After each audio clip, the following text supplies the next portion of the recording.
On করে দিয়েছিস না? থাক অন থাক।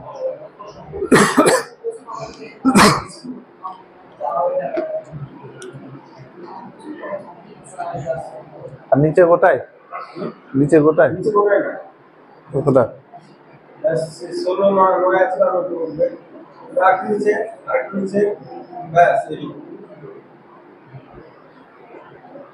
হোয়াইট বোর্ডের নিচে একটু দেখা যায়, তাহলে পরে উঠে আসতো। আমি পুরো বোর্ড জুড়ে আমি জানি পুরো ওইগুলো সেটাই দিয়ে যাবে লেখাতে। তাহলে ওয়েলকাম সকলকে। আজকে তাহলে আমরা WBSSC গ্রুপ সি আর ডি 2025, এটা সবচাইতে আকর্ষণীয় ব্যাপার হলো যে 2025-এর মধ্যেই ডিসেম্বরের মধ্যে নিয়োগপত্র একদম হাতে। কারণ এর আগে অনেক এক্সামিনেশন কন্ডাক্ট করেছে, পশ্চিমবঙ্গ হোক আর সেন্ট্রাল গভর্নমেন্টে হোক, এত দ্রুত কোনো পরীক্ষায় এই মানে নিয়োগপত্র কেউ পায়নি। এটা একমাত্র কারণ হচ্ছে সুপ্রিম কোর্টের অর্ডার। সেই অর্ডার অনুযায়ী যতই যাই হোক না কেন ডিসেম্বরের মধ্যে নিয়োগপত্র দিতে বাধ্য সরকার। তাই তোমরা আগামী হাতে মাত্র 3 মাস সময় পাবে, তার বেশি সময় পাবে না। সেপ্টেম্বরে সম্ভবত এক্সাম, সেপ্টেম্বর ধরে রাখো, এই সেপ্টেম্বর ধরে এগোতে হবে। তাহলে হাতে 3 মাস, 3 মাসের মধ্যে পুরো সিলেবাসটাকে কমপ্লিট করতে হবে। এবার আজকে জানাবো যে কিভাবে এই সিলেবাসটাকে কমপ্লিট করা যায় এবং আগামী 3 মাসের স্ট্র্যাটেজি কি, কিভাবে এগোলে পরে খুব তাড়াতাড়ি সবকিছু শেষ করা যাবে এবং পরীক্ষায় ভালো ফলাফল করা যাবে। তাহলে আজকে আমি প্রথমে যেটা জানাবো, একটা চাকরির পরীক্ষায় মেন যেটা হচ্ছে সেটা হচ্ছে কি, একটা স্যালারি নিয়ে আমাদের মধ্যে খুব কৌতূহল থাকে যে আমরা যদি গ্রুপ সি, প্রথমে আমি আলোচনা করছি গ্রুপ সি, এই গ্রুপ সিতে যদি কেউ ফাইনালি সিলেক্টেড হয়ে যায় তার স্যালারি কত, এই স্যালারিটা আমাদেরকে আগে জানতে হবে। এখন বর্তমানে 2024 অনুযায়ী প্রায় 29,000 প্লাস এটা হবে একজন গ্রুপ সি কর্মী তার স্যালারি। এরপর হচ্ছে group D, group D salary হবে স্টার্টিং এ 23,000। এটা কিন্তু কম নয়। আমাদের সব থেকে বেশি আকর্ষণ করে, যার জন্য এত পরিশ্রম, তার মূল কেন্দ্রবিন্দু হচ্ছে এই স্যালারি। এবার তোমরা টার্গেট করো কোন স্যালারিটা নিতে ইচ্ছুক। দুটোই এক্সামে বসতে হবে, গ্রুপ সি এবং গ্রুপ ডি। যেটাতে ফাইনাল সিলেকশন হবে সেটা পরবর্তী ব্যাপার, কিন্তু তার জন্য একই সঙ্গে গ্রুপ সি এবং গ্রুপ ডি দুটোতেই কিন্তু প্রিপারেশন নিতে হবে। এবার গ্রুপ সির আর গ্রুপ ডির আমি যদি সিলেবাস যদি আলোচনা করি, সিলেবাস, এই সিলেবাসটা কেমন, প্রথমে সি বলছি।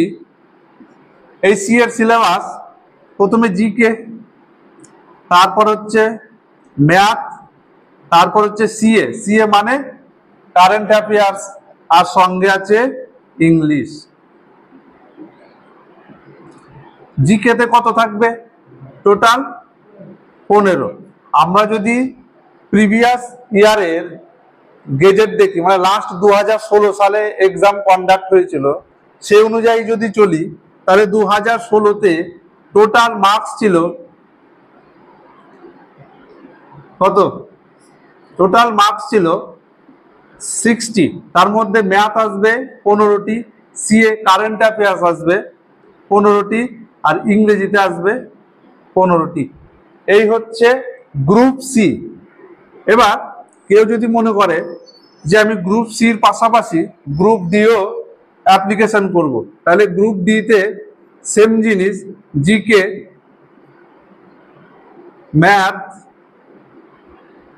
আর সিএ।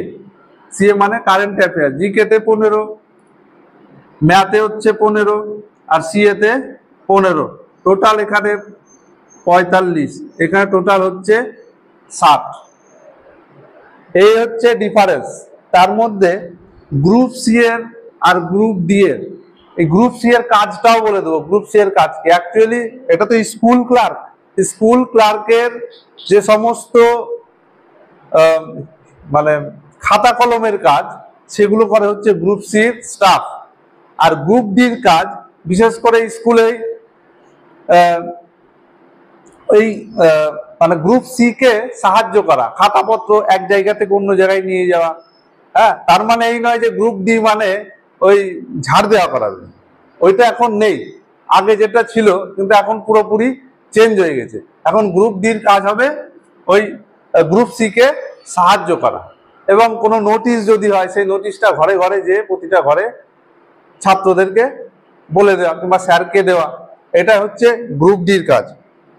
এরপর এর সিলেকশন প্রসেস দেখব। এটা সিলেকশন প্রসেস, কিভাবে সিলেকশন হয়। সিলেকশন প্রসেস কি হবে গ্রুপ সির ক্ষেত্রে? প্রথমে দিতে হবে কি? Written test. এটা রিটিনে কত নাম্বার থাকবে? 60 মার্কস। তারপরে থাকবে কি? কম্পিউটার টেস্ট, টাইপিং লিখি এখানে, টাইপিং এ কত থাকবে? 25। তারপরে থাকবে ইন্টারভিউ, ইন্টারভিউ কত? 5।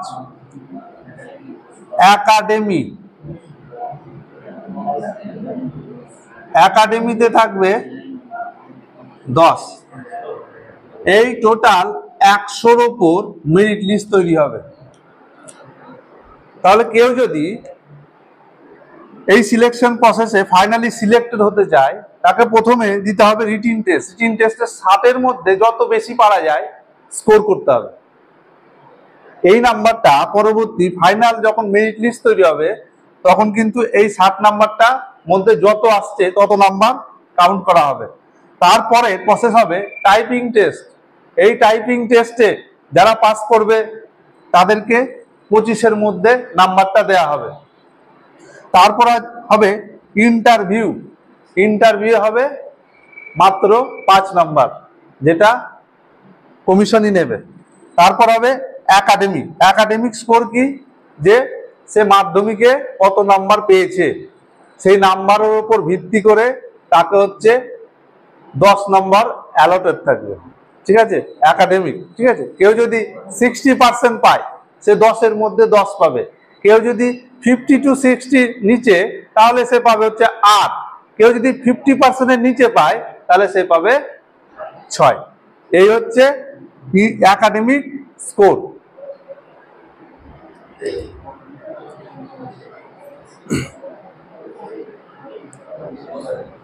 এবার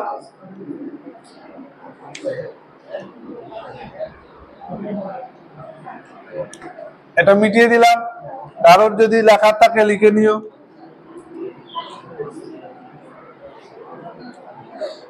এবার গ্রুপ সিডি যোগ্যতা নিয়ে আলোচনা করব। যোগ্যতা কি?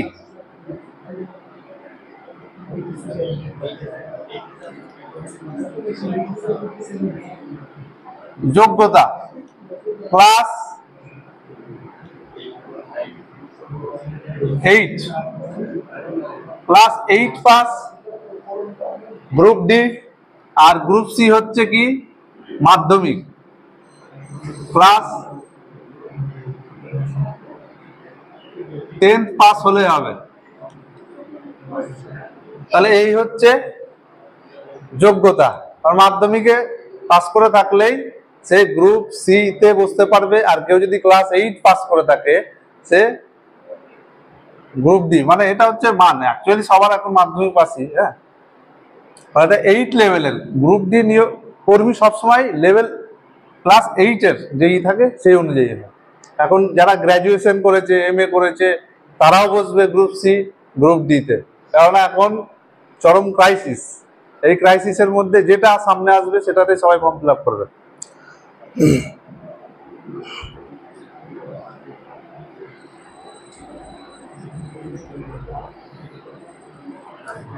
এবার আমাদের মেন ফোকাস থাকবে হচ্ছে গ্রুপ সি। হ্যাঁ, আমাদের মেন ফোকাস থাকবে গ্রুপ সি। গ্রুপ সি যদি কেউ টার্গেট নেয় তাহলে সেখানে ইংরেজি একটা এক্সট্রা আসছে, আর গ্রুপ ডিতে ইংরেজিটা নেই, তাহলে ইংরেজিটা এক্সট্রা আমাকে পড়তে হবে। ইংরেজি পড়লে আমার গ্রুপ সিতেও লাগছে, হ্যাঁ, আর গ্রুপ ডিতে ইংরেজি থাকছে না, এটাই পার্থক্য। এবার আমরা কিভাবে পড়বো? এক্সাম ওরিয়েন্ট পড়তে হবে আমাদের, মানে এক্সামে যেমন আসে সেই ধরনের সেইভাবে এগোতে হবে, কারণ সময় খুব স্বল্প। টু দা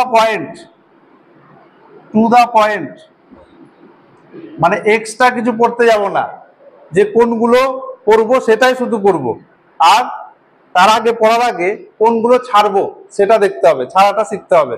তাহলে পরে টু দা পয়েন্টে পড়লে তাড়াতাড়ি সিলেবাস কভার হবে। আর থার্ড হচ্ছে রেগুলার মক টেস্ট। এই মক টেস্ট নিজেকে বুস্ট আপ করবে, যে কে কোথায় আছে। মক টেস্ট যদি কেউ না দেয় সে বুঝতে পারবে না তার পজিশনটা কোথায়, হ্যাঁ, সে কত স্কোর করছে না করছে, তাহলে বুঝতে পারবে না। তার জন্য মক টেস্ট রেগুলার থাকবে। এবার আমরা এই গ্রুপ সি 2016 কেমন ছিল এবং সেই ওরিয়েন্টেড বিস্তার আজকে আলোচনা করব। এবং গ্রুপ সির যে পরীক্ষাটা হয়েছিল তার যে 4টে পার্ট, সেই 4টে পার্টের মধ্যে কি কি ছিল সেইগুলো নিয়ে আলোচনা করব এবং টেস্ট নেব তোমাদের। এবার গ্রুপ সিতে যদি বিগত বছরে দেখি যে কি কি এসেছিল, কোথা থেকে কোয়েশ্চেন হয় গ্রুপ সিতে, তাহলে আমরা বুঝতে পারবো। প্রথমে আমরা জিকের দিকে যাই। আগের বছর 2016 যদি দেখি জিকেতে 1 নম্বর ইতিহাস। এই ইতিহাস থেকে প্রশ্ন এসেছিল 2টি। তারপর 2 নম্বর ভূগোল। এই ভূগোল থেকে কোয়েশ্চেন এসেছিল 5টি। 3 নম্বর বিজ্ঞান মানে সায়েন্স। এই সায়েন্স থেকে এসেছিল 6টি কোয়েশ্চেন। 4 নম্বর সাধারণ জ্ঞান। অ্যাকচুয়ালি এসএসসি কোথা থেকে কোয়েশ্চেন দেয়, কটা করে কোয়েশ্চেন দেয়, এটা দেখলে পরে বুঝতে পারবে যে কোন টপিকগুলো কিংবা কোন সাবজেক্টগুলো আমাদের কাছে ইম্পর্টেন্স হয়ে যাচ্ছে। এখানে দেখলেই বুঝতে পারে। সাধারণ জ্ঞান থেকে এসেছিল 7টি কোয়েশ্চেন, মানে ওই স্ট্যাটিক জিকে যেগুলো হয়। 5 নম্বর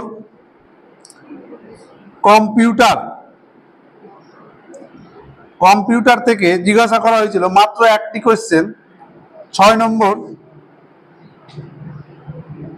সিএ মানে কারেন্ট অ্যাফেয়ার্স থেকে 9টি কোয়েশ্চেন। এই টোটাল হচ্ছে গ্রুপ সি 2016 যে এক্সামটা হয়েছিল, সেই এক্সামের যে সাবজেক্ট ওয়াইজ কটি করে কোয়েশ্চেন জিজ্ঞাসা করা হয়েছিল তার একটা রূপরেখা দেখে নাও তোমরা। এবার তোমরা বুঝতে পারছো অ্যাকচুয়ালি এক্সামে কোথা থেকে কোয়েশ্চেন গুলো জিজ্ঞাসা করা হয়ে থাকে। আর গ্রুপ ডির ক্ষেত্রে এই সেম কিছু কিছু ক্ষেত্রে দিয়েছে হচ্ছে, যেরকম জিওগ্রাফি থেকে 2টো, হিস্ট্রি থেকে 2টো, বিজ্ঞান থেকে 9টা, পলিটি মানে সংবিধান থেকে 2টো, জিকে থেকে 10টা, সিএ কারেন্ট অ্যাফেয়ার্স থেকে 4টে। এটা হচ্ছে গ্রুপ ডি আর এটা হচ্ছে সি। তাহলে সি থেকে এরকম ভাবে টোটাল 30, এখানে টোটাল 30টা কোয়েশ্চেন সিএ আর জিকে মিলে। এই গ্রুপ ডি গ্রুপ সি, এটা গেল জিকে পার্ট। তাহলে জিকে পার্টের ইম্পর্টেন্স গুলো দেখো, জিওগ্রাফি, হিস্ট্রি, বিজ্ঞান, পলিটি, জিকে, কারেন্ট অ্যাফেয়ার্স। এখান থেকে ইতিহাস, ভূগোল সেম জিনিস, সাধারণ জ্ঞান, কম্পিউটার। এবার আমরা যাব, জিকে পোর্শনটা হয়ে গেল, এবার দেখব ইংরেজি। ইংরেজি থেকে কি কি এসেছিল।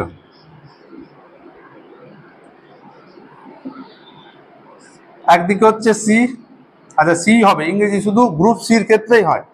তাহলে গ্রুপ সিতে যদি দেখি সিনোনিম, প্রথম 1 নম্বরে সিনোনিমস। এই সিনোনিম এবং অ্যান্টোনিম, এখান থেকে টোটাল কোয়েশ্চেন এসেছিল 3টি। সিনোনিম মানে কি, সমার্থক শব্দ মানে অর্থ, আর অ্যান্টোনিমস মানে সেই শব্দের বিপরীত। হ্যাঁ, তাহলে এখান থেকে 3টে কোয়েশ্চেন এসেছিল। 2 নম্বর one word substitution, one word substitution, এখান থেকে কোয়েশ্চেন এসেছিল 1টি। 3 নম্বর article and preposition, article preposition থেকে কোয়েশ্চেন এসেছিল 1টি। 4 নম্বর ফ্রেজাল, ফ্রেজাল ভার্ব, এখান থেকে এসেছিল 1টি। 5 নম্বর fill in the blank, fill in the blanks থেকে এসেছিল 1টি কোয়েশ্চেন। 6 নম্বর এরর, এরর কারেকশন থেকে এসেছিল 4টি। 7 নম্বর অন্য মানে আদার, এখান থেকে এসেছিল 4টি। টোটাল 15টি কোয়েশ্চেন। হ্যাঁ, তার মধ্যে কিছু গ্রুপ ভাব থেকে এসেছিল। তাহলে ইংরেজি যদি আমরা সাবজেক্টটাকে দেখি 15 নাম্বার, এর ডিভিশনটা কিভাবে করেছে, সিনোনিম অ্যান্টোনিম থেকে তিনটে কোয়েশ্চেন এসেছিল, মানে বিপরীত শব্দ আর সমর্থক শব্দ। 2 নম্বর ওয়ান ওয়ার্ড সাবস্টিটিউশন, মানে এক কথায় প্রকাশ, এখান থেকে এসেছিল 1টি কোয়েশ্চেন। আর্টিকেল অ্যান্ড প্রিপোজিশন থেকে এসেছিল 1টি। ফ্রেজাল ভার্ব থেকে এসেছিল 1টি। ফিল ইন দ্য ব্ল্যাঙ্ক থেকে 1টি। এরর কারেকশন থেকে দেখো, এরর কারেকশন থেকে 4খানা কোয়েশ্চেন ইম্পর্টেন্ট, আর কিছু বিষয়ে 4টি এসেছিল। তাহলে এই অনুযায়ী কিন্তু আমরা ইংরেজির ক্লাসগুলো করব। তারপরে দেখে নেবো হচ্ছে ম্যাথ, পাশেই করে দিই। ম্যাথে কি কি চ্যাপ্টার গুলো ইম্পর্টেন্ট। 1 নম্বর শতকরা, এই শতকরা থেকে 2016-তে এসেছিল 2টি কোয়েশ্চেন। 2 লাভ ক্ষতি, লাভ ও ক্ষতি, এখান থেকে 2টি কোয়েশ্চেন এসছে। 3 নম্বর অনুপাত, অনুপাত থেকে এসছে 2টি question. 4 number LCM and HCF, এখান থেকে এসছে 3টি কোয়েশ্চেন। 5 নম্বর ডিসকাউন্ট মানে ছাড়, ডিসকাউন্ট ছাড়, এই চ্যাপ্টার থেকে এসছে 2টি। 6 নম্বর সময় ও কার্য, এই চ্যাপ্টার থেকে এসছে 2টি কোয়েশ্চেন। 7 করণী ও সূচক, এই চ্যাপ্টার থেকে এসছে 1টি কোয়েশ্চেন। 8 নম্বর নাম্বার সিস্টেম, নাম্বার সিস্টেম, এখান থেকে এসছে 1টি। 9 সময় ও দূরত্ব, এখান থেকে এসছে 1টা কোয়েশ্চেন। এই টোটাল 15খানা কোয়েশ্চেন, যেখানে এই শতকরা, শতকরা থেকে এসছে 2টি, লাভ ক্ষতি থেকে 2টি, অনুপাত থেকে 2টি, এলসিএম এইচসিএফ, লসাগু গসাগু থেকে 3টি, ডিসকাউন্ট ছাড়, ছাড় থেকে 2টি, সময় ও কার্য এখান থেকে 2টি, করণীয় সূচক এখান থেকে 1টি, নাম্বার সিস্টেম 1টি, সময় ও দূরত্ব 1টা। এই টোটাল 15খানা কোয়েশ্চেন। এবার দেখে নাও অঙ্কের, এটা মূলত পাটিগণিত জিজ্ঞাসা করে। হ্যাঁ, পাটিগণিত, পাটিগণিত থেকে কোয়েশ্চেন হবে। অ্যাডভান্স লেভেলের কোয়েশ্চেন হবে না এখানে কোনো। হ্যাঁ, অ্যাডভান্স লেভেল বলতে অ্যালজেব্রা কিংবা ত্রিকোণমিতি, জ্যামিতি, এখান থেকে কোনো কোয়েশ্চেন হবে না। ম্যাথের তাহলে এটা গেল। এবং গ্রুপ ডির ক্ষেত্রেও সেম এরকম এসছিল, শতকরা, লাভ ক্ষতি অনুপাত, এলসিএম এইচসিএফ, নাম্বার সিস্টেম। হ্যাঁ, গ্রুপ ডির ক্ষেত্রে সরলীকরণ থেকে একটু বেশি জিজ্ঞাসা করা হয়েছিল, 4খানা কোয়েশ্চেন এক্সট্রা। গ্রুপ ডির ক্ষেত্রে এই চ্যাপ্টারগুলোই ছিল, শুধু সরলীকরণ থেকে একটু বেশি জিজ্ঞাসা করা হয়েছিল, 4টে কোয়েশ্চেন।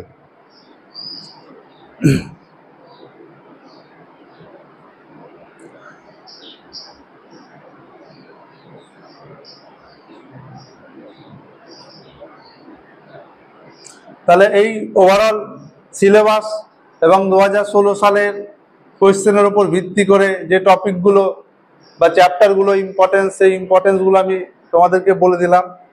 এইরকম ভাবে আমরা এই সিলেবাসকে টার্গেট করে আমরা এগিয়ে যাব, ঠিক আছে, যত কম সময়ের মধ্যে পারা যায়। আর আজকে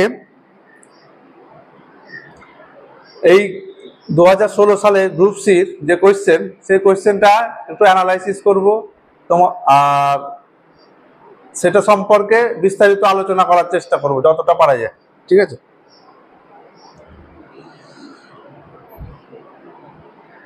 আচ্ছা, সবকিছু বলা হলো। গ্রুপ সি আর গ্রুপ ডি টোটাল ভ্যাকেন্সি এটা জেনে রাখো। টোটাল ভ্যাকেন্সি কত? 8400। এই হচ্ছে টোটাল ভ্যাকেন্সি। টাইম থাকবে মাত্র 1 আওয়ার। 1 আওয়ার হচ্ছে টাইম। হ্যাঁ, যে যাই বলুক, গ্রুপ সি ডির পরীক্ষা হচ্ছে, তাতে বিভিন্ন রকম ভাবে যদি কেসও হয় এই মানে এই রিলেটেড, তা সত্ত্বেও কিন্তু পরীক্ষা হবেই, এটা ধরে চলতে হবে। কেননা নোটিফিকেশন বা গেজেটে কিছু কিছু ক্ষেত্রে কিছু ভুল ত্রুটি আছে, অনেকে সেটা দাবি করছে এবং কোর্টের কাছে যাচ্ছে। কিন্তু তা সত্ত্বেও যেহেতু সুপ্রিম কোর্টের অর্ডার আছে, তাই কেস হয়তো একদিন মিটে যাবে, কিন্তু সেই সময় পড়ার আর টাইম পাবে না। তাই আজকের দিন থেকেই একদম পুরো দমে লেগে যাও। আর সব থেকে বড় কথা হচ্ছে, আগামী 6 মাসের মধ্যে হাতে নিয়োগপত্র পাচ্ছ। আগামী 6 মাসের মধ্যে হাতে নিয়োগপত্র। আর সবচাইতে ভালো একটা জায়গায় যদি কেউ কাজ করতে চায়, সার্ভিস করতে চায়, তাহলে হচ্ছে একমাত্র অল ইন ওয়ান, সেটা হচ্ছে স্কুল। স্কুলে সব থেকে সুযোগ সুবিধা একটু বেশি। অন্যান্য ডিপার্টমেন্টের সুযোগ সুবিধা আছে, কিন্তু স্কুলে একটু বেশিই পাওয়া যায়। কেননা এখানে ছাত্রদের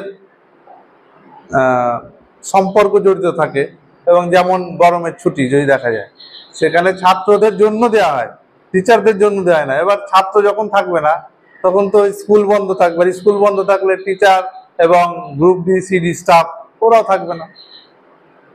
তার জন্য স্কুল সব থেকে বেটার, বেস্ট বলছি না, বেটার। এবার তোমরা দেখো,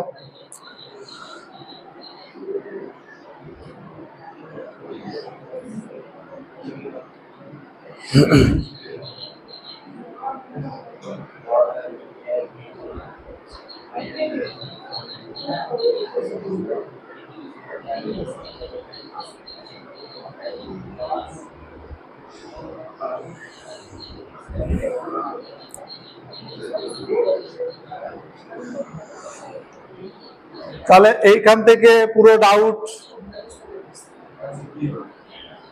কোনো ডাউট আছে কারো এখান থেকে? আমি নেক্সট এবার যাব 2016 সালে গ্রুপ সির কোয়েশ্চেনে। হ্যাঁ, যে কোয়েশ্চেনগুলো জিজ্ঞাসা করা হয়েছে অনেকেরই খুব সহজ মনে হতে পারে, এবং সেই কোয়েশ্চেনগুলোরই পোস্ট মার্টাম, মানে বিভিন্ন রকম ভাবে ওকে তার ছিন্ন ভিন্ন করে অ্যানালাইসিস করে দেখা যে অ্যাকচুয়ালি কি কি হবে পরবর্তীতে ওই রিলেটেড কি কি কোয়েশ্চেন জিজ্ঞাসা করা হতে পারে। তাহলে এটা মিটিয়ে দিচ্ছি, সেটাই আলোচনা করবো এখন।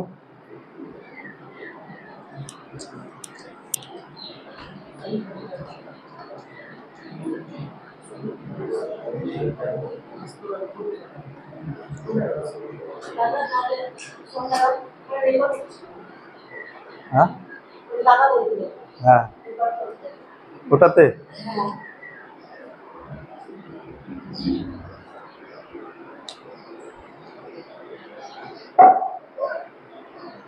কোনটা রেকর্ড করতে পারবা? এটা হচ্ছে তো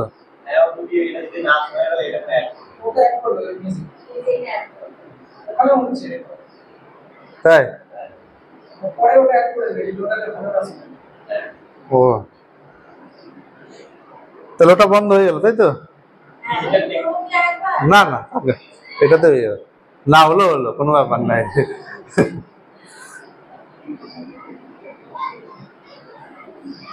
আমি সাধারণত ক্যামেরার সামনে এমনিতেও কম আছি। হ্যাঁ তাহলে গ্রুপ, আচ্ছা এই টোটাল 7 নাম্বারের যে পরীক্ষা হয়েছিল সেই পরীক্ষার যে কোয়েশ্চেন সেটা আমি একটু পরে দিয়ে দিচ্ছি। তার আগে পরপর ইতিহাস থেকে যে দুটো কোয়েশ্চেন এসেছিল সেই দুটো কোয়েশ্চেন প্রথমে আলোচনা করব। তারপরে এসেছিল ভূগোল থেকে এসেছিল 4টে কোয়েশ্চেন, সেই 4টে কোয়েশ্চেন আলোচনা করব। এরপর সায়েন্স, তারপর হচ্ছে জিকে, এভাবে আলোচনা করতে করতে যাব। খাতা পেন যদি তোমাদের থাকে সামনে রাখো, কিছু নতুন যদি কোনো ইনফরমেশন পাও সেটা লিখে রাখো। তাহলে প্রিভিয়াস ইয়ারের কোয়েশ্চেন ইতিহাস, এই ইতিহাস থেকে দুটো কোয়েশ্চেন এসেছিল, এই দুটো কোয়েশ্চেন এখন আলোচনা করব। ফার্স্ট কোয়েশ্চেন ছিল 1 নম্বর,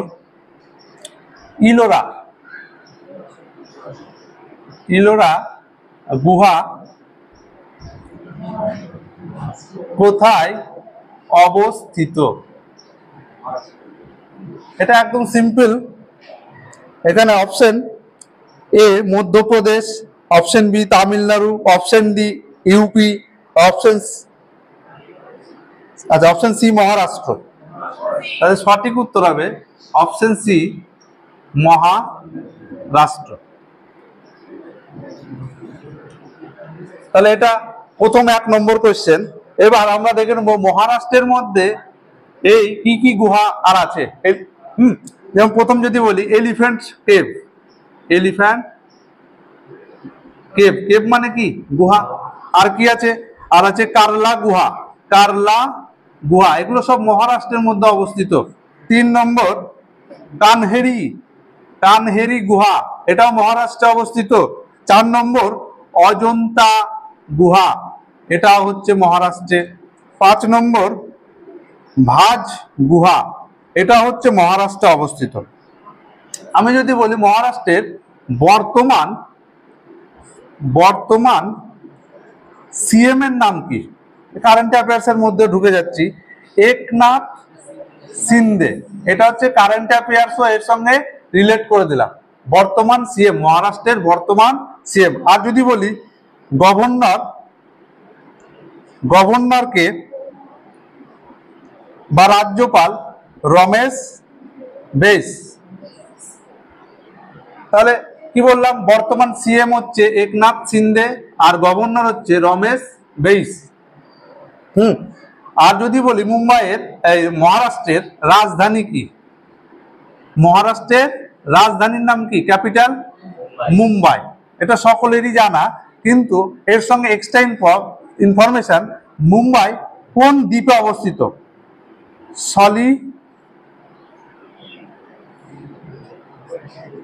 সালসেট দ্বীপে অবস্থিত মুম্বাই। তাহলে কোন দ্বীপে অবস্থিত হচ্ছে? সালসেট দ্বীপে হচ্ছে অবস্থিত। এই ইলোরা গুহা মহারাষ্ট্র অবস্থিত। এবার মহারাষ্ট্রের কোথায়? এটা হচ্ছে ঔরঙ্গাবাদ। বাঁধ। এই ঔরঙ্গাবাদে, এই ইলোরা গুহাতে টোটাল 34টি ছোট ছোট গুহা আছে। এখানেই কৈলাসনাথ মন্দির আছে, কৈলাস মন্দির আছে। হ্যাঁ, কৈলাস মন্দির এই গুহাতেই আছে। এবার আমরা যদি দেখি অপশন বি, অপশন বিতে আছে, অপশন বি মধ্যপ্রদেশ। এই মধ্যপ্রদেশ সম্পর্কেও একটু আলোচনা করে নেব। অপশন বি মধ্যপ্রদেশ দিয়েছিল না, অপশন এ এটা, অপশন এ মধ্যপ্রদেশ। মধ্যপ্রদেশের কিছু গুহা আছে, যেমন ভীমবেটকা, এটা তোমরা সবাই জানো ভীমবেটকা। 2 নম্বর উদয়গিরি, উদয়গিরি। 3 নম্বর বাঘ গুহা। এই যে গুহাগুলো, এই গুহাগুলো কোনো না কোনো পরীক্ষায় রিপিট হয়েছে। মধ্যপ্রদেশের ভীমবেটকা একটা গুহা, উদয়গিরি একটা গুহা, বাঘ গুহা, এটাও পরীক্ষায় এসছে বাঘ গুহাটা। এই যে ভীমবেটকা, এই ভীমবেটকা UNESCO ওয়ার্ল্ড হেরিটেজ যে অন্তর্ভুক্ত আছে, একটা ওয়ার্ল্ড হেরিটেজের এটা সাইট ইউনেস্কো, এই ভীমবেটকা। এই ইউনেস্কো সম্পর্কে যতটা মনে পড়ছে, ইউনেস্কো কত সালে গঠিত হয়? এটা হয় 1945 সালে। এর যদি আমি বলি HQ মানে হেডকোয়ার্টার কোথায়, এটা হেডকোয়ার্টার হচ্ছে প্যারিস। প্যারিস কোথায় অবস্থিত? ফ্রান্স, ফ্রান্স, প্যারিস ফ্রান্স অবস্থিত। তাহলে হেডকোয়ার্টারটা কোথায়? প্যারিস, ফ্রান্স, ফ্রান্স অবস্থিত। ভারত এই ইউনেস্কো এর সদস্যতা গ্রহণ করে 1945, এক বছর পর 1946 সালে সদস্য পায় কে? ইন্ডিয়া। ইন্ডিয়া সদস্য পাচ্ছে 1946 সাল, এর ইন্ডিয়া সদস্য হচ্ছে। এই ইউনেস্কোর আরো কিছু, এটা মিটিয়ে দিচ্ছি।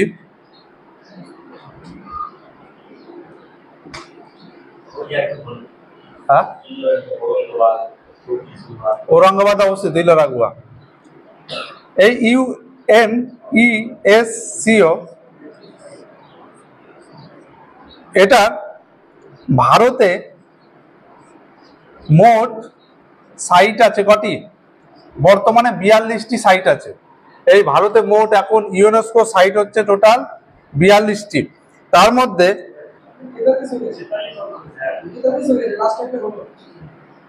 আচ্ছা, এখন একটা যোগ হয়েছে, তাহলে 43তম নাম কি? 43তম নামটা এখানে লিখে নিবে, ঠিক আছে, যেটা আছে। তাহলে 3 নম্বর কোশ্চেন, রামসর সাইট কথাটি সম্পর্কিত কিসের সঙ্গে? জলাভূমি, বনভূমি এরকম দিয়েছে। তাহলে এই রামসর অ্যাকচুয়ালি কি? রামসর কি? রামসর হচ্ছে একটা জলাভূমি সংরক্ষণ, যেটা অবস্থিত হচ্ছে ইরানে। হ্যাঁ, ইরানে অবস্থিত। এটা একটা কনভেনশন হয়েছিল 1971 সালে। রামসর বলে একটা যে জায়গা ছিল ইরানে, সেই জলাভূমিটাকে রক্ষা করার জন্য 1971 সালে একটা সম্মেলন হয়, এবং সেই সম্মেলনে স্থির করা হয় যে যে সমস্ত জায়গায় জলাভূমি আছে সেই জলাভূমিগুলিকে রক্ষা করার দায়িত্ব 1971 সালে হয়। এবার প্রতি বছর, তারপর অপশন আছে বনভূমি, তারপর অপশন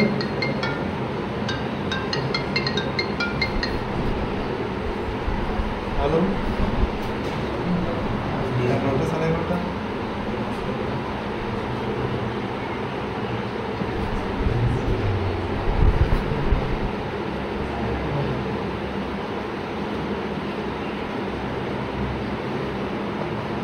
তারপরে অপশন বনভূমি, অপশন বি। বনভূমি সম্পর্কে জানবো, অপশন বি সম্পর্কে। এই বনভূমি প্রতি 2 বছর অন্তর একবার করে কি হয়? পরিমাপ করা হয় যে ভারতের মধ্যে কত পরিমাণ বনভূমি আছে। হ্যাঁ,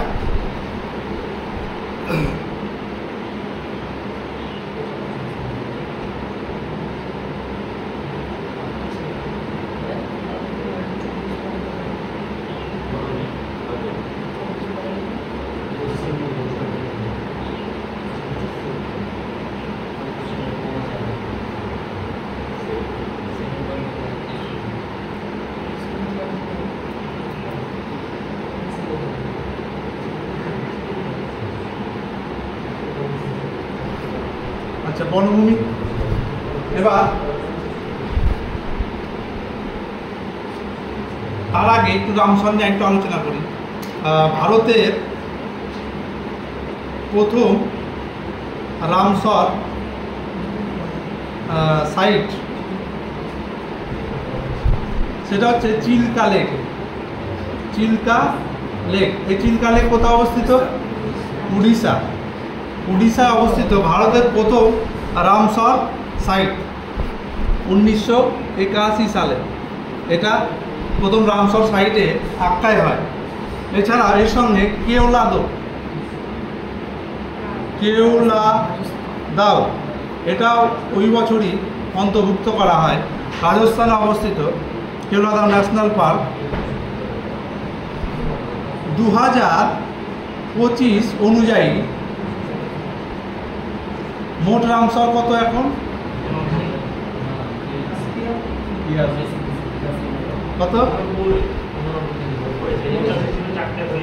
89 টোটাল হচ্ছে বর্তমান 2025 অনুযায়ী মোট রামসর সাইট আছে 89টি।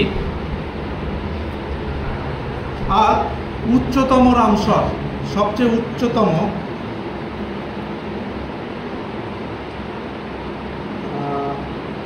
যে তোষকর ওয়েটল্যান্ড কোথায় অবস্থিত? লাদাখ। পরীক্ষা আছে কিন্তু, যে তোষকর ওয়েটল্যান্ড কোথায় অবস্থিত? লাদাখে অবস্থিত। আর সবচাইতে বড় সুন্দরবন, এটা মানে রামসর সাইটে আখ্যা পায় 2019 সালে। ঠিক আছে, এই সুন্দরবন সবচাইতে বড় রামসর সাইট। আর সবচেয়ে ছোট সেটা হবে রেণুকা লেক। যে রাজ্যে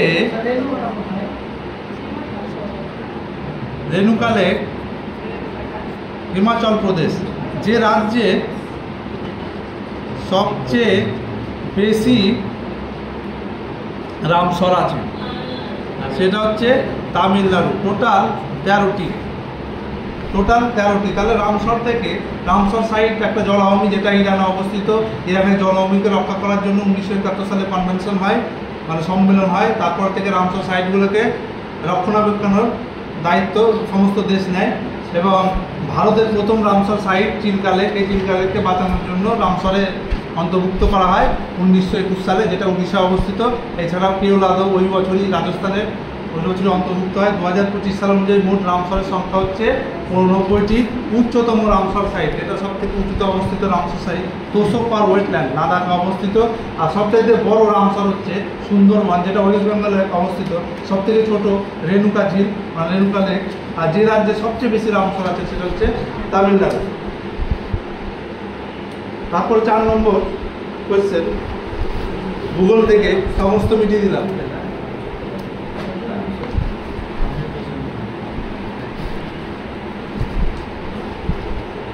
4 নম্বরে বলেছে ভিক্টোরিয়া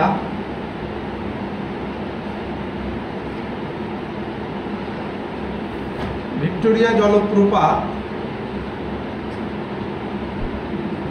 অবস্থিত কোন দেশে?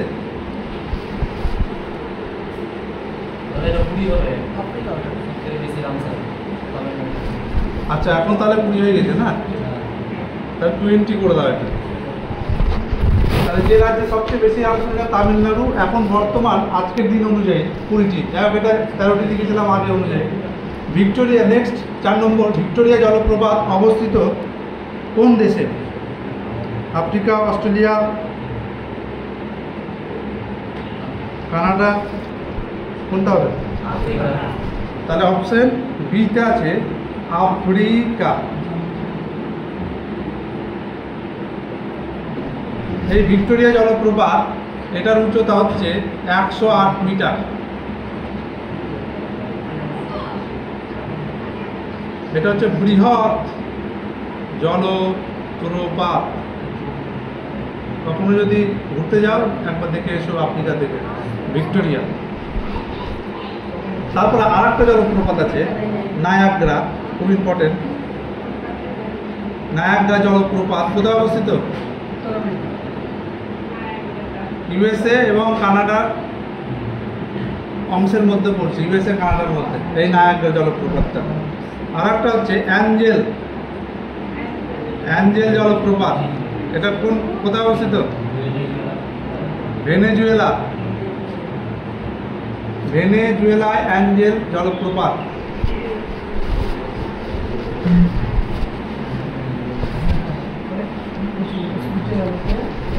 এছাড়া ভারতের সর্বোচ্চ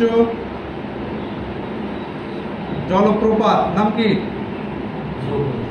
কুঞ্চিকল।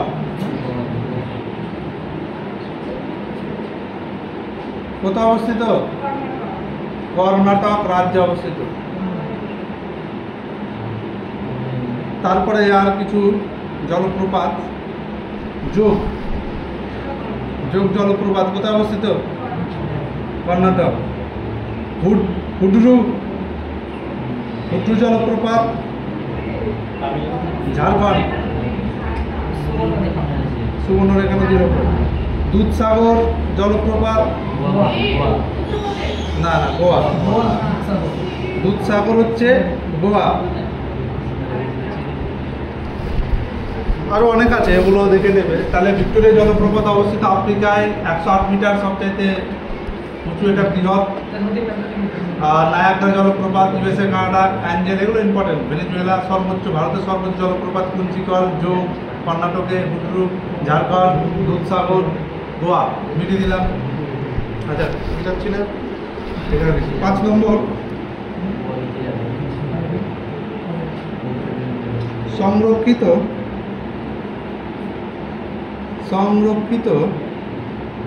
বনভূমি পশ্চিমবঙ্গে অবস্থিত নয়।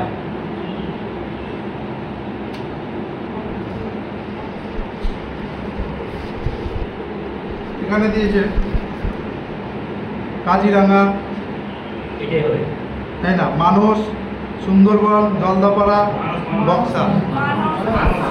তাহলে এই মানসটা হবে সঠিক উত্তর, অপশন বি। মানস হবে সঠিক উত্তর। মানস কোথায় অবস্থিত? আসাম। তাই এটা পশ্চিমবঙ্গে অবস্থিত নয়। এই ওয়েস্ট বেঙ্গলের মোট বনভূমি কত? মোট বনভূমি 11,879 বর্গ কিমি। এটা বনভূমির দিক থেকে পশ্চিমবঙ্গ রাজ্য 20তম রাজ্য বনভূমির দিক থেকে, ওয়েস্ট বেঙ্গল। আর ম্যানগ্রোভ সর্বোচ্চ কোন রাজ্যে আছে? ম্যানগ্রোভ বনভূমি সর্বোচ্চ, সেটা হচ্ছে ওয়েস্ট বেঙ্গলে অবস্থিত সর্বোচ্চ ম্যানগ্রোভ। সেকেন্ড হচ্ছে গুজরাট, ঠিক আছে, গুজরাট, তারপরে তামিলনাড়ু। সেকেন্ড হচ্ছে গুজরাট।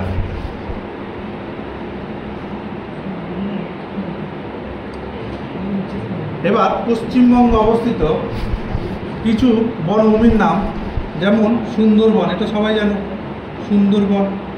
আর কি আছে? সুন্দরবন কোথায় অবস্থিত? দক্ষিণ 24 পরগনা, দক্ষিণ 24 পরগনা।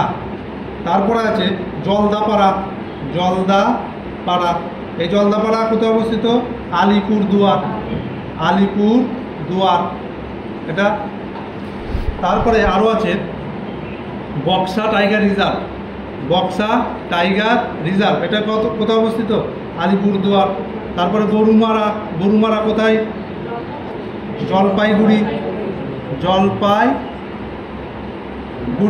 জলপাইগুড়িতে এই গরুমারা।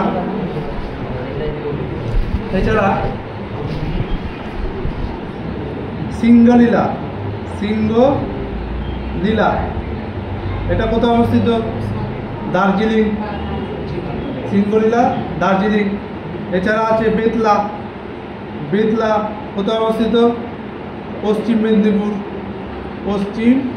মেদিনীপুর।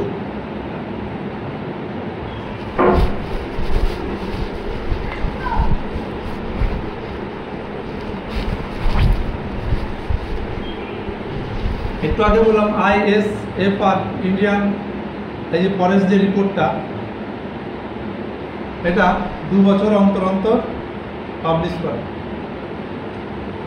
তাদের রিপোর্টটা। ISFR Indian forest report,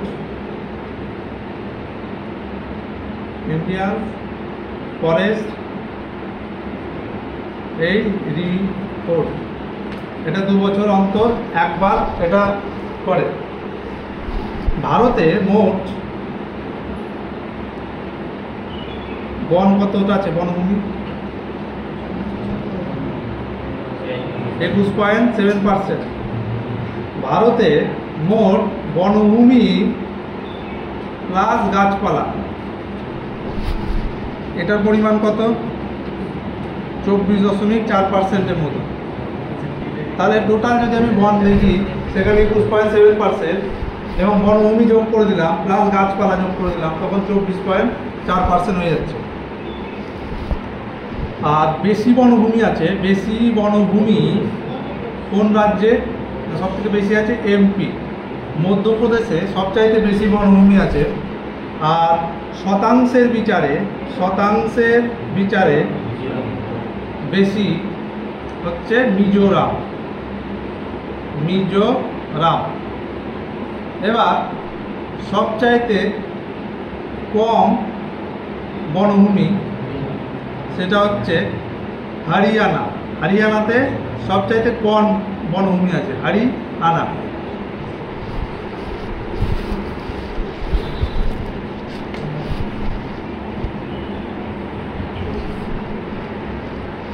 Indian forest report, এটা সদর দপ্তর কোথায়? এটা হচ্ছে দেরাদুন। মনে রাখবে, এটা পরীক্ষা অনেকবার এসছে। দেরাদুন। বিশ্বের সবচেয়ে বেশি বনভূমি আছে কোন দেশে? বেশি বনভূমি আছে রাশিয়া। টোটাল বনভূমির 21% রাশিয়াতে আছে, টোটাল বনভূমি।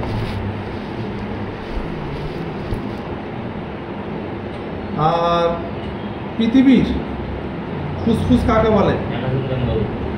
পৃথিবীর ফুসফুস কাকে বলে? সেটা হচ্ছে অ্যামাজন বনভূমি।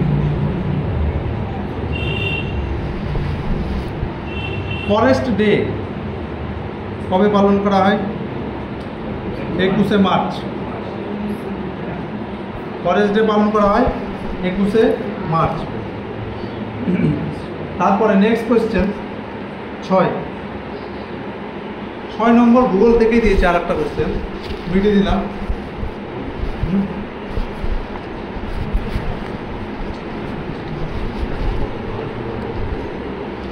6 নম্বর বলছে ঝুম চাষ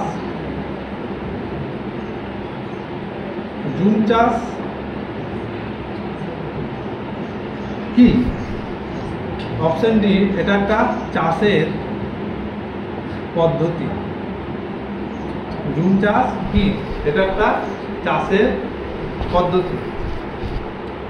ওই পাহাড়ি অঞ্চল প্রথমে গাছপালাগুলোকে কাটবে, কেটে সেগুলো পুরানোর পর ওই ভূমিটাকে চাষের জন্য উপযুক্ত করবে, তারপরে ফসল ফলাবে। ওটাকে বলা হয় ঝুম চাষ বা স্থানান্তর কৃষি। এটা ভারতে এই চাষটাকে বলা হয় জুম চাষ বা স্থানান্তর কৃষি। আর এটা বেশি দেখা যায় উত্তর পূর্ব ভারতে, ভারতের উত্তর পূর্ব ভারতে বিশেষ করে এই জুম চাষটা বেশি দেখা যায়। যেমন 7 স্টার যেটা বলছে অরুণাচল প্রদেশ, আসাম, মিজোরাম।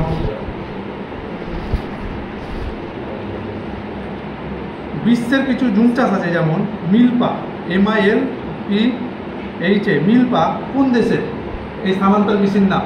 সেটা হবে মেক্সিকো, USA। মেক্সিকো আর USA এই স্থানান্তর কৃষির নাম হচ্ছে মিলপা। পরীক্ষা এসছে এই মিলপা SSC-তে, আর USA। আর লাডাং, LADANG, লাডাং কোন দেশের? না ইন্দোনেশিয়া। ইন্দোনেশিয়ার এই স্থানান্তর কৃষির নাম হচ্ছে লাডাং।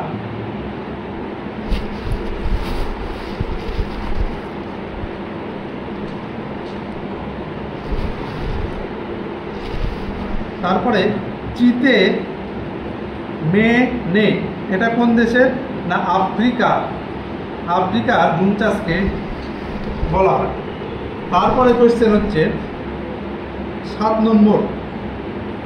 7 নম্বর কোয়েশ্চেন বলেছে, এদিক থেকে লিখি। 7 নম্বর বলেছে মাউন্ট এভারেস্ট। মাউন্ট এভারেস্ট অবস্থিত অপশন দেখে বুঝতে পারছো যে কী হবে, বলারও দরকার নাই। অপশন সি এখানে নেপাল। তাহলে মাউন্ট এভারেস্ট অবস্থিত হচ্ছে নেপালে। এটা হচ্ছে পৃথিবীর সর্বোচ্চ শৃঙ্গ, যার উচ্চতা 8,848 মিটার। 2020 সালে চায়না এবং নেপাল মিলে সমীক্ষা করে। তখন এরা বলে যে এর উচ্চতা হচ্ছে 8,848.86 মিটার।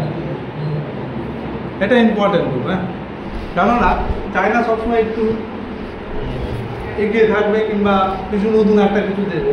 কারণ 2020 সালে চায়নার গভর্নমেন্ট আর নেপালের গভর্নমেন্ট মিলে একটা সমীক্ষা চালায় যে মাউন্ট এভারেস্টের আবার পুনরায় কী করবো, উচ্চতা মাপবো। তখন এরা বলে যে 8,848 মিটার নয়, এটা হবে 8,848.86 মিটার। ঠিক আছে। এই মাউন্ট এভারেস্টের স্থানীয় নাম যেমন নেপাল, নেপালের স্থানীয় নাম কি?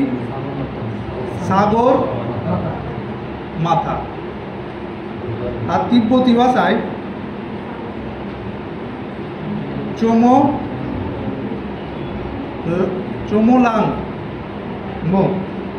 চমোলাংমা। তিব্বত স্থানীয় ভাষায় স্থানীয় নাম হচ্ছে নেপালিদের সাগর মাথা বলে পরিচিত, আর তিব্বতীরা চমোলাংমা বলে এই মাউন্ট এভারেস্টের। এই যে মাউন্ট এভারেস্ট, এর উচ্চতা পরিমাপ কে করেন? তারানাথ। ইনি ছিলেন ভারতীয়। রাধানাথ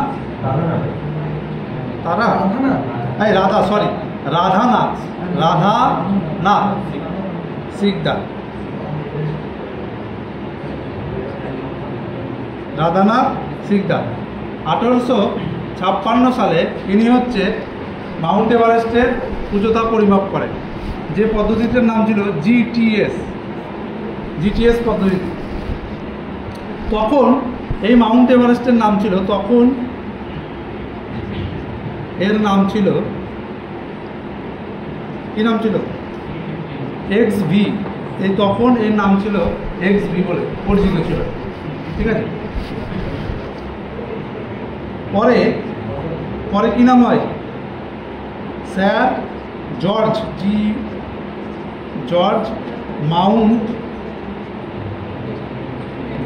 এভারেস্ট। স্যার জর্জ এভারেস্টের নাম অনুযায়ী এর নাম হয় কি মাউন্ট এভারেস্ট।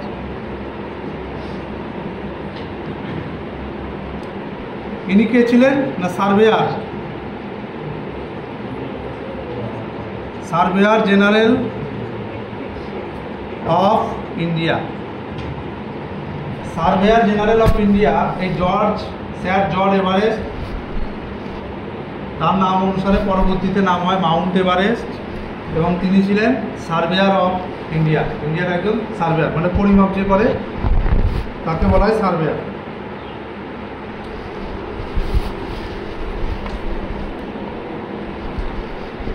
এই কোয়েশ্চেনে আরও কিছু, যেমন আরোহণ থেকে কোয়েশ্চেন আছে যে প্রথম এই মাউন্ট এভারেস্টে কে চড়ে? আরোহণ ফার্স্ট কে করে? এডমন্ড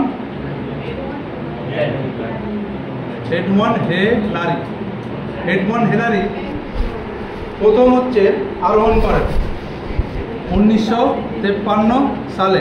কোথাকার ব্যক্তি ছিলেন? পরীক্ষা এসেছিল। এডমন্ড হেলারি কোন দেশের ব্যক্তি? নিউজিল্যান্ড। আর তার সঙ্গে একজন শেরপা ছিল, তেনজিং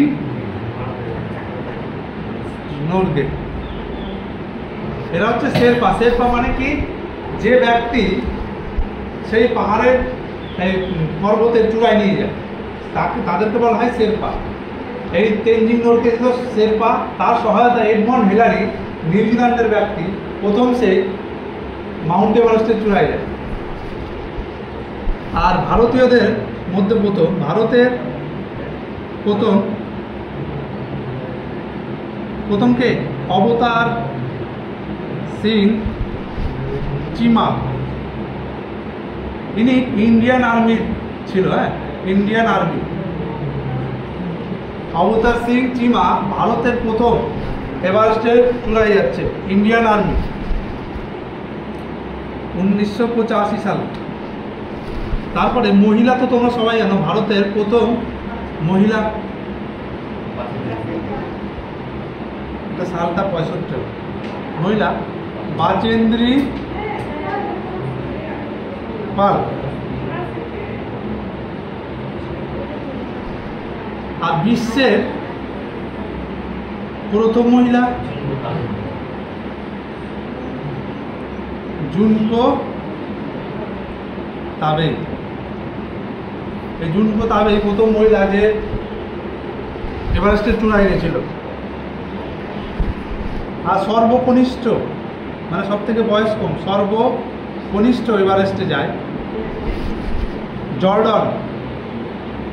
জর্ডন রোমেরো 13 বছর বয়সে।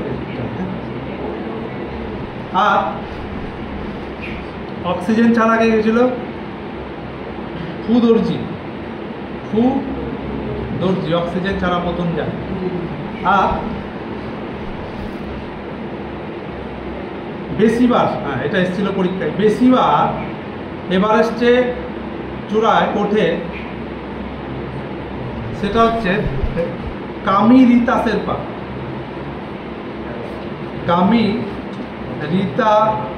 শেরপা।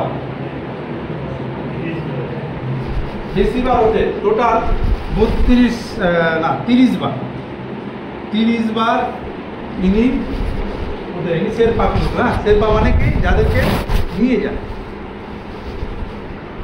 তারপরের কোয়েশ্চেন কত নম্বর? 7। আর এবার হচ্ছে সায়েন্স থেকে মিটিয়ে দিলাম।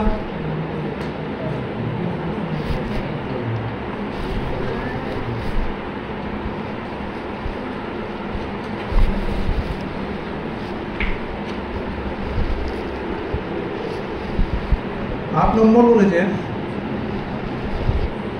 যে গ্যাসটি সর্বাধিক মাত্রায় বায়ুতে আছে,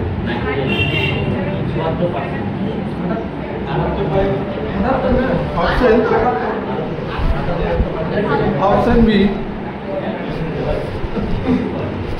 কি নাইট্রোজেন না N2 নাইট্রোজেন।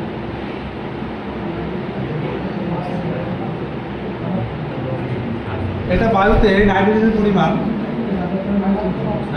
78.08%।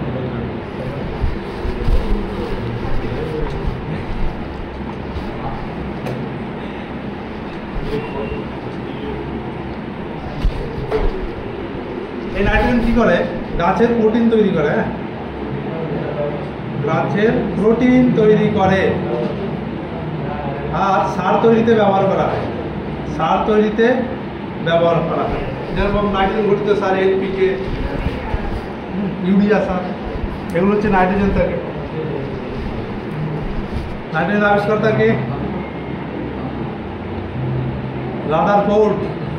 রাদারফোর্ড নাইট্রোজেন গ্যাসের আবিষ্কর্তা। এছাড়া আরও কিছু গ্যাস থাকে পরিবেশের, যে গ্যাসটা সেটা হচ্ছে O2। অক্সিজেন এর পরিমাণ কত? 20.95%। O2-র কাজ সবাই জানে। O2-র আবিষ্কর্তা জোসেফ প্রিস্টলে।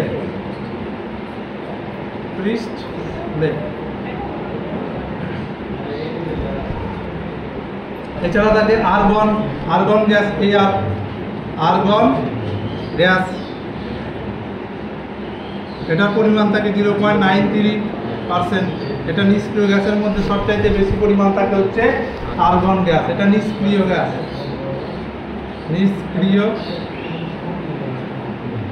নিষ্ক্রিয় গ্যাস আর্গন গ্যাস। কিসে তৈরি হয়? বৈদ্যুতিক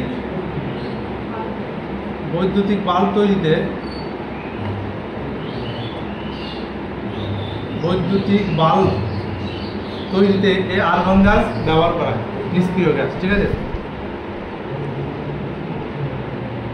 আর থাকে কার্বন ডাই অক্সাইডও থাকে। কার্বন ডাই অক্সাইডের পরিমাণ খুবই কম, 0.04%।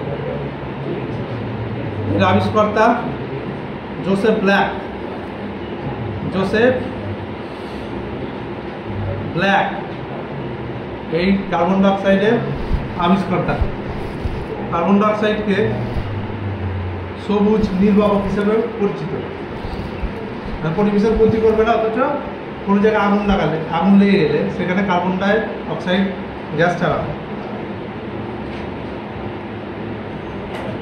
আচ্ছা, এবার কিছু গ্যাস থেকে কোয়েশ্চেন মুখে। বেলুনে কোন গ্যাস থাকে? হিলিয়াম।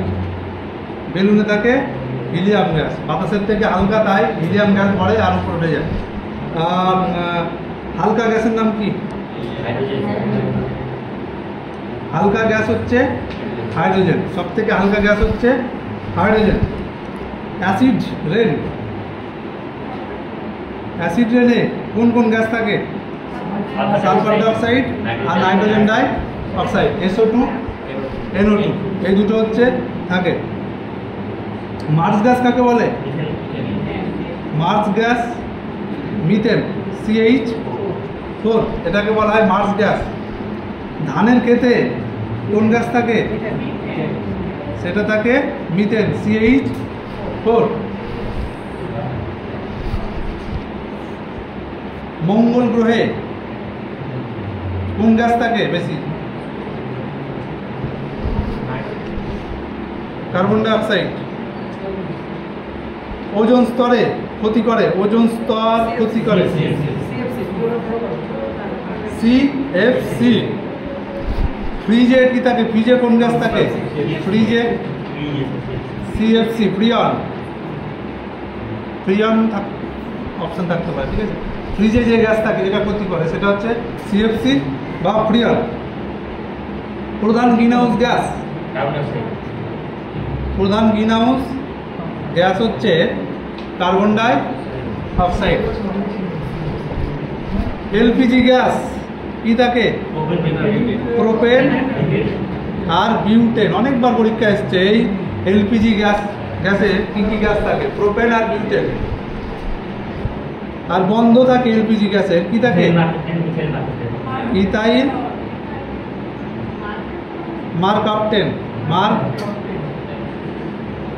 কাপ্টেন। ইথাইল মারকাপ্টেন তাকে বলে যদি এলপিজি গ্যাস লিক করে তার জন্য আমরা গন্ধ পাই। Green fire extinguisher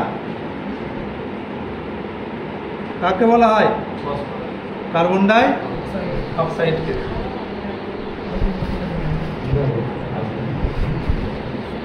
carbonated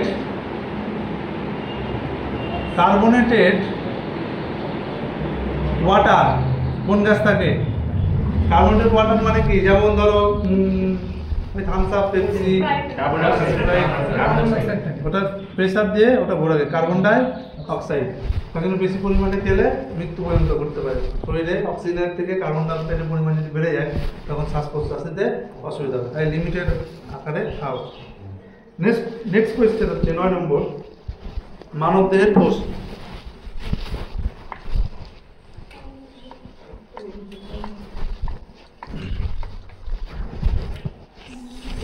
science 9 নম্বর বলছে যে মানবদেহে কোষ কয়টি? ক্রোমোজোম, সরি, মানবদেহে ক্রোমোজোম না কোষও আছে 3 ট্রিলিয়ন, 2 থেকে 3 ট্রিলিয়ন টোটাল কোষ। ট্রিলিয়ন এবার ভাবো, কোষ ক্রোমোজোম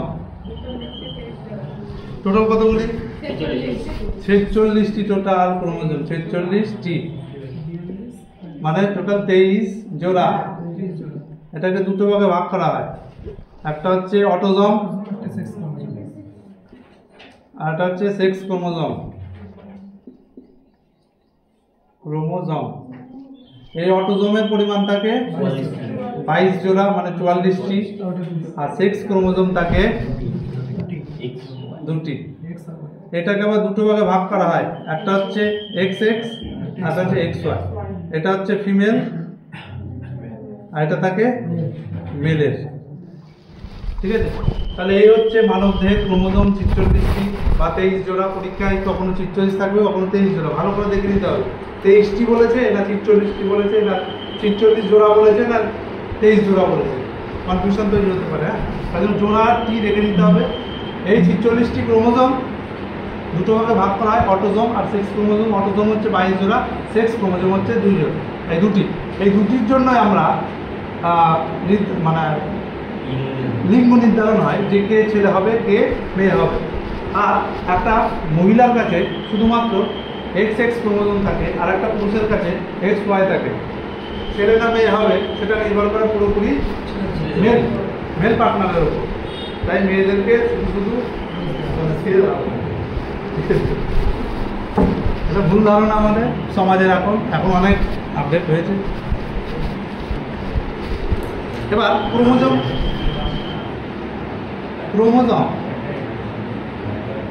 কি? ক্রোমোজোম হচ্ছে একটা কোষ। এই কোষের মধ্যে থাকে হচ্ছে নিউক্লিয়াস।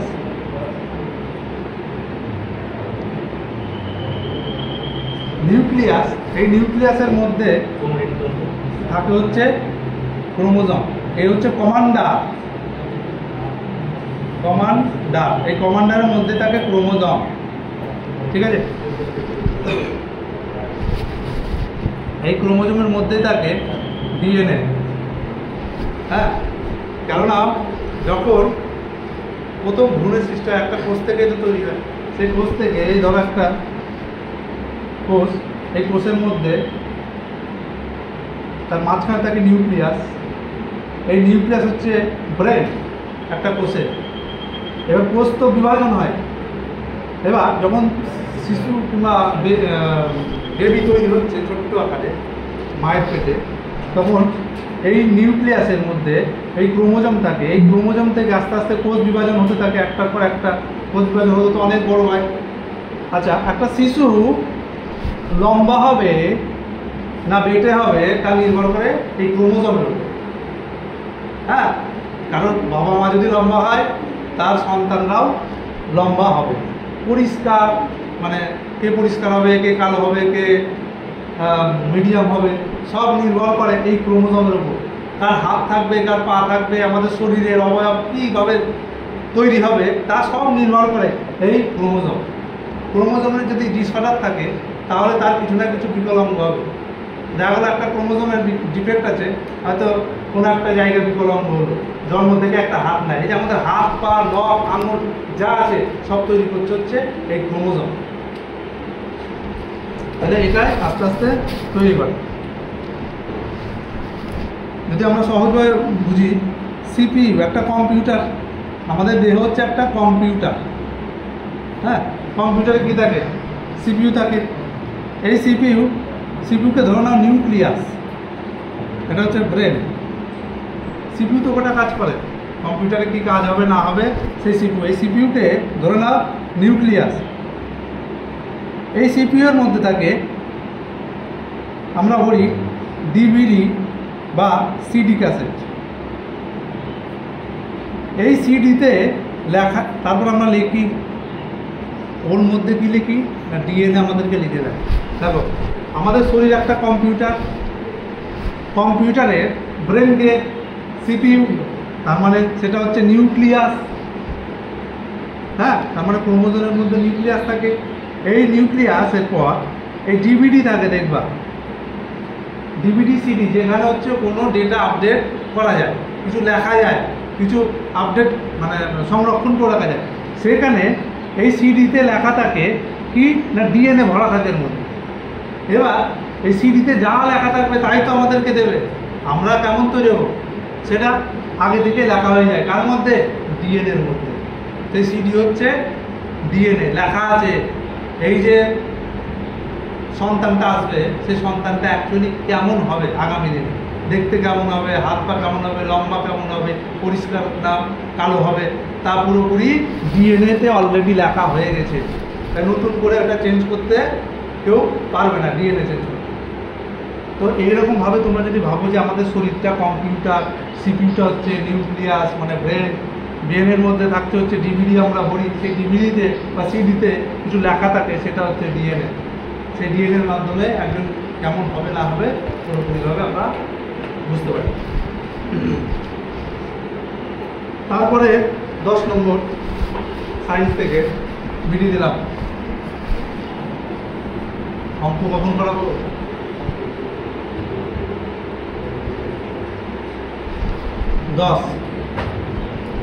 ভিটামিন এ এর ঘাটতির ফলে, একদম সোজা কোশ্চেন, অপশন এ রাত কানা। ভিটামিন কিন্তু দেহ নিজে থেকে তৈরি করতে পারে না,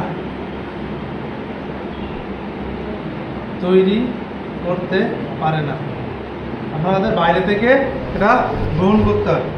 এই ভিটামিনকে দুটি ভাগে ভাগ করা যায়। কটি ভাগে? দুটি ভাগে ভাগ করা যায়। একটা হচ্ছে তেলে দ্রাব্য আর একটা হচ্ছে জলে দ্রাব্য। তেলে দ্রাব্য ভিটামিনের নাম কি? এ ডি ই কে, আর জলে বিসি, যা আমাদের শরীর থেকে ম্যাক্সিমামে বেরিয়ে যায়। এই বি আর সি পরীক্ষা এসেছিল কোন ভিটামিন আমাদের শরীর থেকে মূত্রের মাধ্যমে বেরিয়ে যায়। এই মূত্রর মাধ্যমে বেরিয়ে যায় ম্যাক্সিমাম, মূত্রের মাধ্যমে বেরিয়ে যায়। এই হচ্ছে বি আর সি, ভিটামিন বি আর সি। পরীক্ষায় 2-3 বার দিয়েছে কোন ভিটামিন মূত্রের মাধ্যমে আমাদের দেহ থেকে বাইরে বেরিয়ে যায় যখন আমরা প্রস্রাব করি।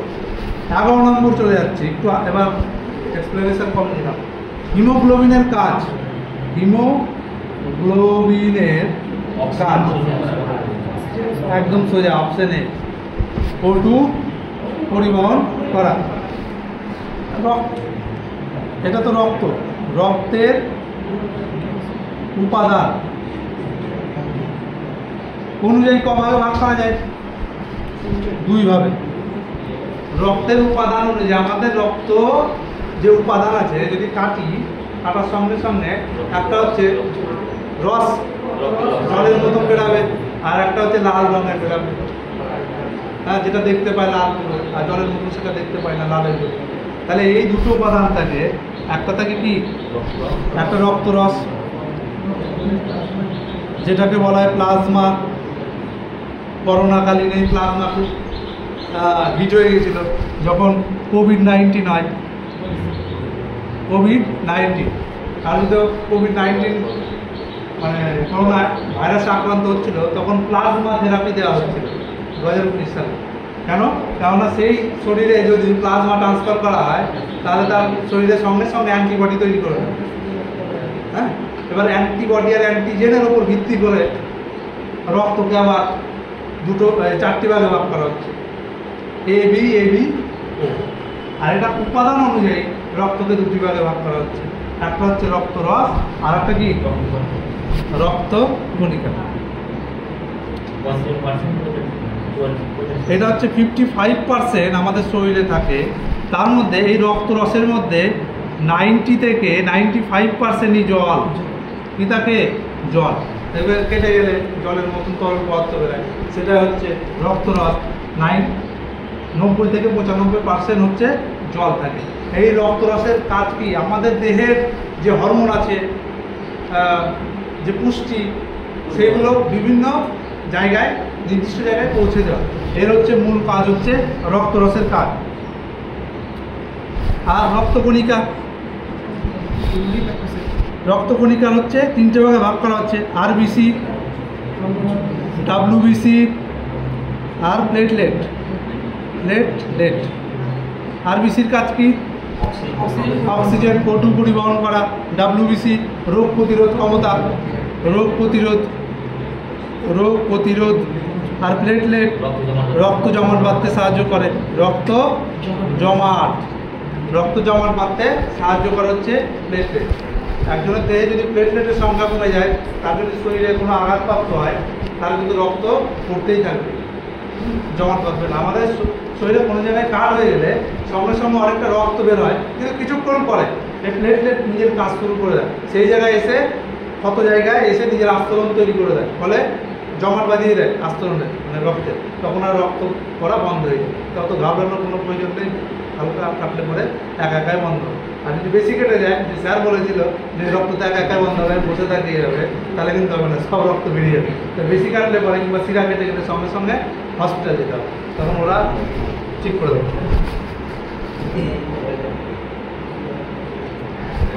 আর অ্যান্টিজেন, এই অ্যান্টিজেন অনুযায়ী রক্তকে 4 ভাগে ভাগ করা যায়। 4 ভাগে ভাগ করা যাচ্ছে। কি কি? রক্ত এ বি আর ও। আবার RH অনুযায়ী রক্তকে আবার পজিটিভ আর নেগেটিভ আকারে প্রকাশ করা হয়। A negative, A positive, B negative positive, AB negative positive. তার মধ্যে AB কে সার্বিক গ্রহিতা আর ওকে সার্বিক দাতা বলা হয়। মানে AB যে কোনো গ্রুপে রক্ত দিতে পারবে, আর ও হচ্ছে যে কোনো গ্রুপকে দিতে পারবে। তারপরে হচ্ছে 12 নম্বর,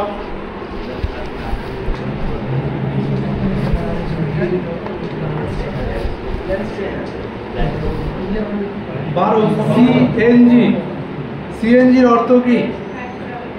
কম্প্রেসড ন্যাচারাল গ্যাস। এটা CH4 মিথেন, এই কম্প্রেসড ন্যাচারাল গ্যাস বলা হয়। যেমন বাস চলে এই সিএনজি গ্যাসে, বাস চলে দিল্লিতে প্রথম হয়েছিল। হ্যাঁ, এই দিল্লিতে প্রথম সিএনজি চালিত বাস প্রথম উদ্বোধন হয় দিল্লিতে। 13 নম্বর, মানুষের শরীরে, এটা সায়েন্স থেকে অনেকগুলো কোয়েশ্চেন দিয়েছিল। মানুষের শরীরে মোট আর 206টি শিশুদের কতগুলো হাড় থাকে? 300টি। এগুলো আস্তে আস্তে জয়েন হতে শুরু করে, দিয়ে সেটা যখন প্রাপ্তবয়স্ক হয় তখন 206 পরিণত হয়ে যায়। আর শিশু অবস্থায় হাড়টা ভেঙে গেলে খুব তাড়াতাড়ি জয়েন হয়ে যায়, কারণ তখন একটার সঙ্গে একটা জয়েন হবে, তাও তো চাপ নেওয়ার বিষয় নেই। আর শিশু অবস্থায় হাড় ভেঙে গেলে জয়েন হবে। এবার কিছু অঙ্গ আর অস্থি সংখ্যা পরীক্ষায় ডাইরেক্ট জিজ্ঞাসা করে থাকে, যেমন মাথার খুলি, এই খুলিতে কতগুলি অস্থি থাকে? 22টি থাকে, ঠিক আছে। বক্ষপঞ্জিরে কতগুলো থাকে? 24টি। কোষে রুকাতে কতগুলো অস্থি থাকে? 33। হাত আর কাঁধ মিলে টোটাল কতগুলো অস্থি থাকে? 64টি। পা ও কোমর পর্যন্ত থাকে 62টি, ঠিক আছে। এই হচ্ছে খুলি, মাথার খুলি, বক্ষপঞ্জি, এই যে বক্ষপঞ্জির এই দুটো, কোষে রুকা, আমাদের যে সিদ্ধারা আছে, সিদ্ধারার পাশে যে এইগুলো আছে, সেটা টোটাল থাকে হচ্ছে 33। হাত, কাঁধ, পা, কোমর, এগুলো হচ্ছে 64টি আর 62টি। এটা মনে হয় তার মধ্যে এটা ইম্পর্টেন্ট, 22টি, 24টি, 33। এই তিনটে ইম্পর্টেন্ট, এটা অনেকজন পরীক্ষায় দিয়েছে। বক্ষপঞ্জিরে কতগুলো অস্থি থাকে। আর যদি বলি আমাদের দেহের মোট পেশি কতগুলো আছে? 650, প্রায় 650 হচ্ছে আমাদের দেহের মোট পেশি। হ্যাঁ, সবচেয়ে বড় পেশি আমি হাড় ধরে নিয়ে, হাড় হলে ছোট হচ্ছে স্টেপিস, বড় হচ্ছে ফিমার। সব থেকে বড় অস্থি হচ্ছে ফিমার, আর সবচেয়ে ছোট হচ্ছে স্টেপিস। আর আমি যদি বলি সবচেয়ে বড় পেশি কোনগুলো, এই যে এখানে একটা পেশি আছে, এই জিভে একটা পেশি, হ্যাঁ, যেখানে মাংস, আমাদের নিতম্ব একটা পেশি। সবচেয়ে বড় পেশি হচ্ছে ম্যাক্সিমাস গ্লুটাস ম্যাক্সিমাস,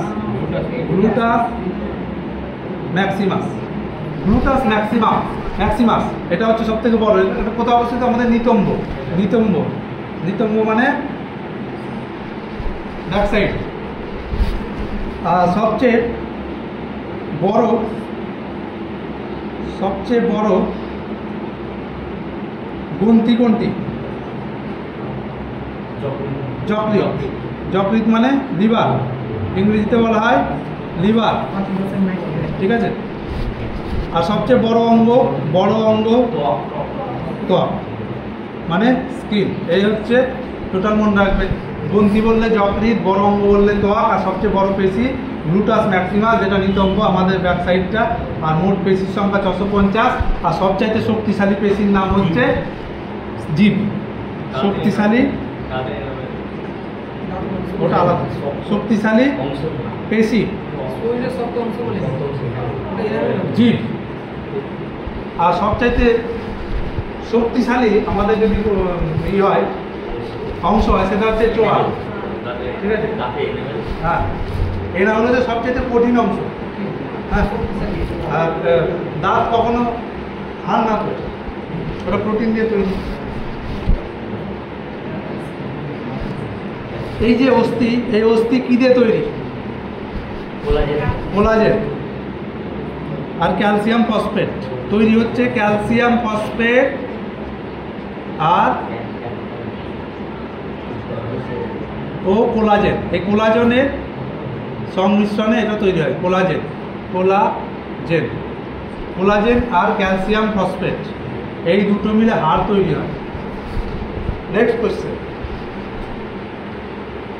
14 নম্বর।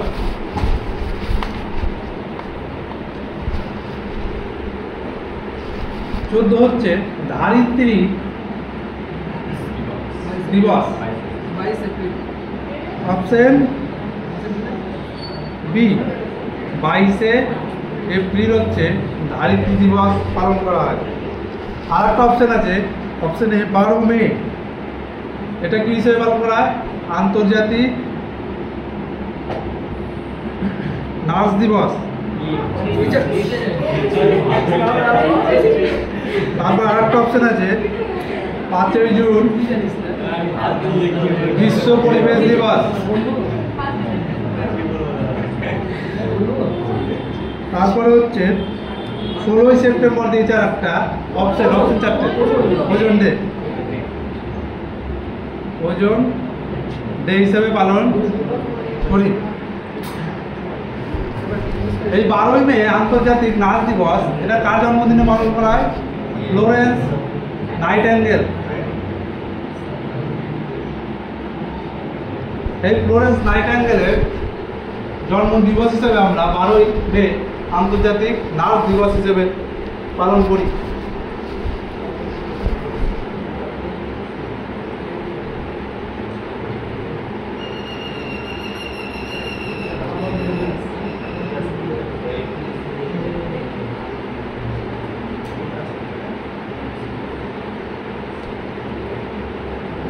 আলফ্রেড 15 নম্বর আলফ্রেড নোবেল উদ্ভাবন করেছিলেন।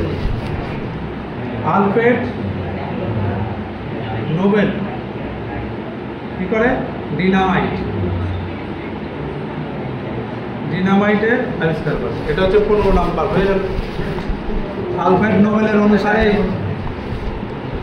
নোবেল প্রাইজ দেওয়া হয় 1901 সালে। নোবেল প্রাইজ সব থেকে বড় প্রাইজ নোবেল। কত সালে দেওয়া হয় নোবেল? 1901। কটা বিষয়ে সঠিক?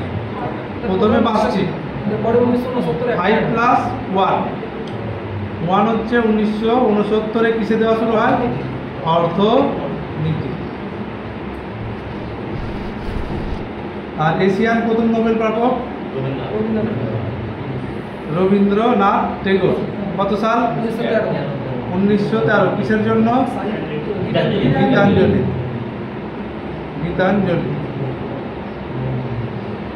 গীতাঞ্জলির জন্য নোবেল পাচ্ছে। নোবেল থেকে অনেক কোশ্চেন হয়। 16। আচ্ছা, এই 15টা হচ্ছে অ্যানালাইসিস করলাম, মার্ক করতে পারছি না। 16 নম্বর ডাইরেক্ট বলে দিচ্ছি। নিম্নলিখিত বিজ্ঞানীদের মধ্যে আপেক্ষিকতাবাদ তত্ত্বের প্রবক্তা কি? আপেক্ষিক, এটা হচ্ছে option A Niels Bohr, Einstein, madam Curie. আপেক্ষিকতাবাদ আইনস্টাইন। Option C Einstein. 17 এর মধ্যে কোন দেশে গ্রীষ্মকালীন ক্রিসমাস করা হয়? গ্রীষ্মকালীন এক্সমাস, সেটা অপশন আছে USA, Canada, great Britain, Australia. Australia হবে। আনন্দমঠ গ্রন্থের লেখককে? Anandamath, option D Bankimchandra Chattopadhyay. ভারতের জাতীয় পক্ষী? সবাই জানে এটা ভারতের জাতীয় পক্ষী ময়ূর। 20 রজার ফেডরার কোন খেলার সাথে জড়িত? টেনিস খেলার সাথে জড়িত। তারপরে কম্পিউটার থেকে একটা কোশ্চেন দিয়েছে, জেপিইজি এর ফুল ফর্ম কি? জেপিইজির ফুল ফর্ম জয়েন্ট, জেপিইজি এর full form joint programming joint photographic experts group. কোন জাতীয় নেতা 2014 সালে মরণোত্তর ভারতরত্ন পায়? অপশন এ বল্লভভাই প্যাটেল, আবুল কালাম আজাদ, মদন মোহন মালব্য পায়। 23 বলেছে তেলেঙ্গানা রাজ্যটি গঠিত হয়েছে কত সালে? 2014 সালে। 26 নভেম্বর 2014 সার্ক সম্মেলন, ওটা ঢাকায় হয়েছিল সেই সময়। 25 2014 সালের পরিকল্পনা কমিশনের বদলে যেটি স্থাপিত হয়েছে, পরিকল্পনার বদলে কি আছে?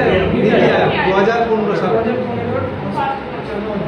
26 বলেছে ভারতের একমাত্র পরমাণু অস্ত্রবাহী অন্তর্দেশীয় ক্ষেপণাস্ত্র, সেটা হচ্ছে কি? আকাশ, পৃথ্বী না অগ্নি না ব্রহ্মস? সেটা সঠিক উত্তর হবে অগ্নি 5, যেটা হচ্ছে অন্তর্দেশে এক দেশ থেকে অন্য দেশে পরমাণু বোমা ফেলতে সক্ষম মিসাইল। 26 এই 27 কোন দেশে ত্রয়োদশ মুক্তবন্দর হতে চলেছে? Port Blair, Paradip, NIM. সঠিক উত্তর হল এনআইএম বন্দর। নাসা 28 নম্বর, নাসার মহাকাশ যান যেটি বৃহস্পতির চারদিকে প্রদক্ষিণ করছে তার নাম কি? বৃহস্পতির চারদিকে প্রদক্ষিণ করছে গ্যালিলিও, ইউরোপা, জুনো, ডন। জুনো হবে। 29 সর্বশেষ গঠিত ভারতীয় অঙ্গরাজ্যের নাম কি? সেটা হবে তেলেঙ্গানা। 30 নম্বর লাস্ট কোয়েশ্চেন, মৈত্রী এক্সপ্রেস 2 কোন দুটি জায়গার মধ্যে চলে? কলকাতা ঢাকা, কলকাতা খুলনা, কলকাতা বরিশাল। কলকাতা খুলনা সঠিক উত্তর। বাস এই কটা হচ্ছে টোটাল 30 খানা জিকে, তার মধ্যে 15টা আলোচনা করলাম, 15টা করলে আরো সময় লাগতো। এরপর আছে ইংরেজি।